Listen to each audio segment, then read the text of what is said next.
कृषी प्रधान, धर्मनिरपेक्ष, संस्कृती आणि परंपरा जपणाऱ्या भारत देशाच्या राजकारणातलं एक सोनेरी पान म्हणजेच शरदचंद्रजी पवार साहेब. राजकारण आणि समाजकारणाच्या माध्यमातून केवळ राज्य नव्हे, केंद्रीय पातळीवर एक महाराष्ट्रीय नेता म्हणून पवार साहेब अर्थातच शरदचंद्र गोविंदराव पवार यांनी आपला एक वेगळा ठसा उमटवला. कामातील व्यग्रता, सखोल नियोजन, शिस्तबद्ध दैनंदिनी, शांतपणा, विरोधकांचे आरोप प्रत्यारोप पेलण्याची धुरोदात्त वृत्ती, मुत्सुद्दीपणा आणि दूरदृष्टी या व्यक्तिमत्व गुणांच्या जोरावर पवार साहेबांना काटेवाडी ते मंत्रालय हा मोठा पल्ला अल्पावधीतच गाठता आला.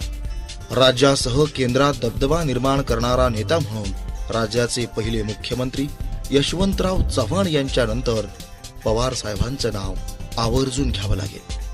त्यामुळेच शरद पवारांच्या रूपात संपूर्ण महाराष्ट्रासह देशानं एक क्रीडाप्रेमी आधुनिक नेता अनुभवला. शरद पवार यांचा जन्म पुणे जिल्ह्यातील बारामती तालुक्यातील काटेवाडी या छोट्याशा गावात झाला. गोविंदराव आणि आई शारदाबाई यांच्या पोटी शेतकरी कुटुंबात 12 डिसेंबर 1940 रोजी शरद पवारांचा जन्म झाला. राजकारण आणि समाजकारणाचे बाळकडू शारदाबाई पवार यांच्याकडून मिळाले. शारदाबाई पवार या स्वातंत्र्यपूर्व काळात पुणे जिल्ह्यातील स्थानिक राजकारणात कार्यरत होत्या. गोविंदराव हे देखील सहकारी चळवळीतील एक अत्यंत निष्ठावंत कार्यकर्ते होते. त्यांचे बंधू वसंतराव शेतकरी कामगार पक्षात होते. अशा कुटुंबात पवारांची लहानपणापासूनच राजकीय सामाजिक कार्याची जडणघडण झाली. त्यामुळेच शरद पवार यांचा कॉलेज GS अर्थात जनरल सेक्रेटरी ते महाराष्ट्राचे मुख्यमंत्री आणि विविध खात्यांचे केंद्रीय मंत्री हा खडतर प्रवास थक्क करणार आहे, शिवाय कार्यकर्त्यांसाठी प्रेरणा देणार आहे.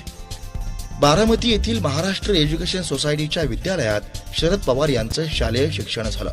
त्यांनी पुढे पुण्यातील बृहन महाराष्ट्र वाणिज्य महाविद्यालय येथे शिक्षण घेतानाही जनरल सेक्रेटरी म्हणून महाविद्यालयीन आणि विद्यापीठ स्तरावर नेतृत्व केलं.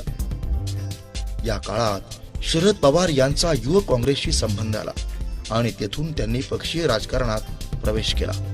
पवार साहेबांचा राजकीय प्रवास सर्वश्रुत आहे, परंतु त्यांच्या खासगी आयुष्याबद्दल सर्वसामान्यांना फार माहीत नाही. 1 ऑगस्ट 1967 रोजी शरद पवार आणि प्रतिभाताईंचा विवाह झाला. प्रतिभाताई या पुण्यातील सदोष शिंदे या प्रसिद्ध माजी कसोटी क्रिकेटपटू यांच्या कन्या.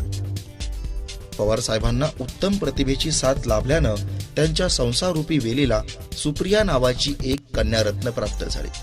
आपल्या वडिलांच्या पावलावर पाऊल ठेवून सुप्रिया पवार सुळे यांनी देखील स्वकर्तृत्वाचा ठसा उमटवला. सुप्रिया या बारामतीच्या खासदार आहेत. पवार साहेब आणि प्रतिभा या गेली 5 दशकांपासून सोबत आहेत. प्रत्येक यशस्वी पुरुषामागे एक स्त्री असते, असे सुभाषित शरद पवार आणि प्रतिभा पवार यांच्या बाबतीत तंतोतंत जुळते. प्रतिभा पवार यांनी शांतपणे घरची आघाडी सांभाळली. न बोलता पवार साहेबांच्या बरोबरीनं एक जबाबदारी उचलत गेल्या आणि बिनबोभाट पार पाडत असतात. निवडणुकीच्या काळात तर विचारायलाच नको, कामे कित्येक पटीने वाढलेली असतात. कार्यकर्त्यांची वर्दळ वाढलेली असते. क्षणाक्षणाला फोन घणघणत असतात. आपली लाडकी कन्या सुप्रियाताईंच्या विवाह सोहळ्यानिमित्त शरद पवारांना अगदी भावविवश होताना पाहिलं. आधुनिक महाराष्ट्राचे शिल्पकार यशवंतराव चव्हाण यांना पवार साहेब आपले राजकीय गुरु मानतात. यशवंतरावांनीही शरद पवार यांच्यामधील नेतृत्व गुण ओळखले होतेच. शरद पवार यांचा युवक काँग्रेस अध्यक्ष, प्रदेश काँग्रेस कार्यकारिणी प्रतिनिधी असा राजकीय प्रवास होत गेला. याच काळात त्यांनी महाराष्ट्रभर न थकता डोळसपणे प्रवास केला. राज्यातील विविध भागातील सर्वसामान्य माणसांना तर ते भेटलेच, शिवाय साहित्य, अन्य कला, क्रीडा, समाजसेवा, उद्योग, पत्रकारिता आदी क्षेत्रातील दिग्गजांशी, मान्यवरांशी, अभ्यासकांशी त्यांचे स्वाभाविक संबंध प्रस्थापित झाले. पवार साहेब हे वयाच्या अवघ्या 26-27व्या वर्षी आमदार झाले. पुढे ते प्रदेश काँग्रेस सरचिटणीस झाले. 1974 मध्ये मंत्री झाले आणि 1978 मध्ये वयाच्या केवळ 38व्या वर्षी ते महाराष्ट्र राज्याचे मुख्यमंत्रीपदी विराजमान झाले. एवढेच नव्हे तर पवार साहेबांनी 1978, 1988, 1990, 1993 असे 4 वेळा त्यांनी विविध कालावधीसाठी मुख्यमंत्रीपद सांभाळलंय. दरम्यान केंद्रीय संरक्षण खातं तसेच कृषी खात्याची जबाबदारीही त्यांनी यशस्वीरित्या सांभाळली आहे. सध्या ते त्यांनी स्थापन केलेल्या राष्ट्रवादी काँग्रेस पक्षाचे राष्ट्रीय अध्यक्ष आहेत.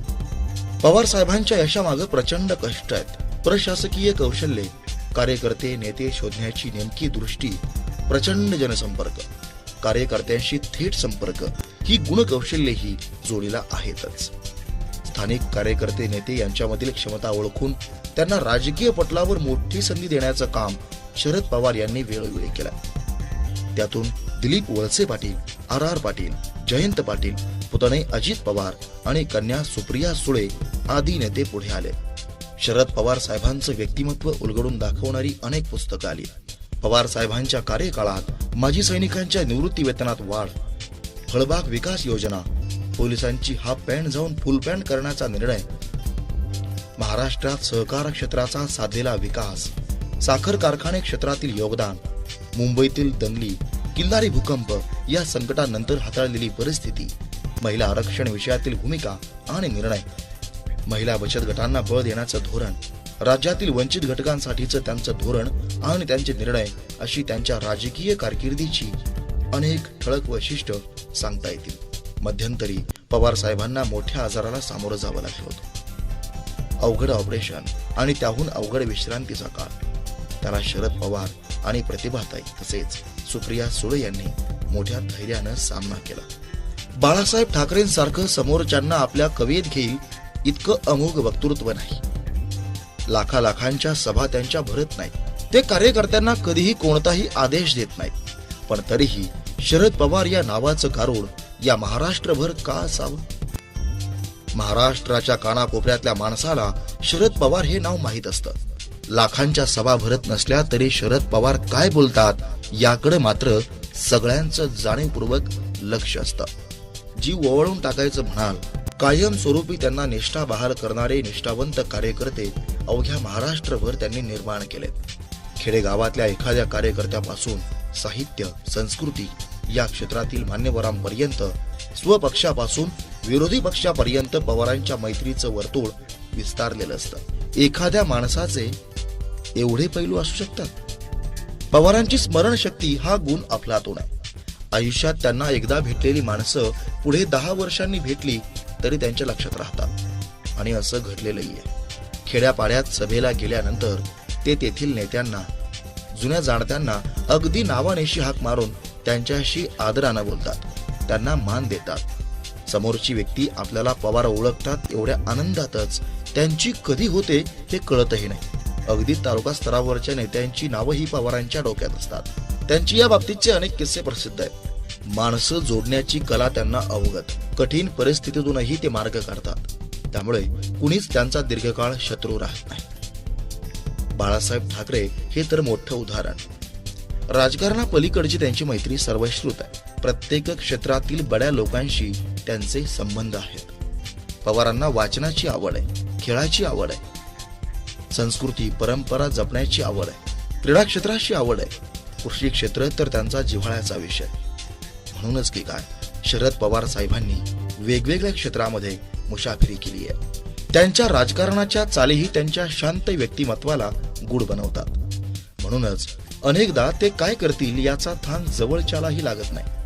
पवारांच्या व्यक्तिमत्वाचे असे अनेक पैलू आहेत. त्यांचा वेधही घेणं अवघड आहे. पण एक बाब मात्र खरी की पवारांशिवाय महाराष्ट्राचाच काय, संपूर्ण भारत देशाचा इतिहास पूर्ण होऊ शकणार नाही. अशा या प्रतिभा संपन्न नेत्याच्या कार्यास मानाचा मुजरा